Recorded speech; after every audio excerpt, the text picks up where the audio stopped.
प्रवीण सौंदलगेकर यांच्या वाढदिवसानिमित्त रुग्णांना फळे वाटप. अनाथ मुलांना व रुग्णांना फळे वाटप करून जोपासली सामाजिक बांधिलकी.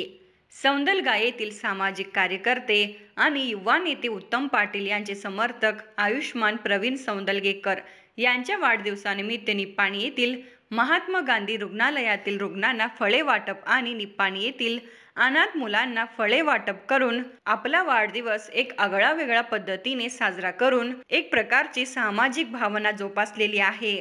अनेक लोक आपला वाढदिवस अनावश्यक पैसा खर्च करून साजरा करत असतात, पण सामाजिक कार्यकर्ते आयुष्मान प्रवीण सौंदलगेकर यांनी आपल्या वाढदिवसाला पैसा खर्च न करता रुग्णांना फळे वितरण करून आणि अनाथ मुलांच्या मुखामध्ये फळे देऊन आपला वाढदिवस साजरा केला. यावेळी धनाजी कांबळे, विशाल आयवाळे, अप्पू मांग, राजू कांबळे, अक्षय खाडे, जयसिंग कांबळे उपस्थित होते.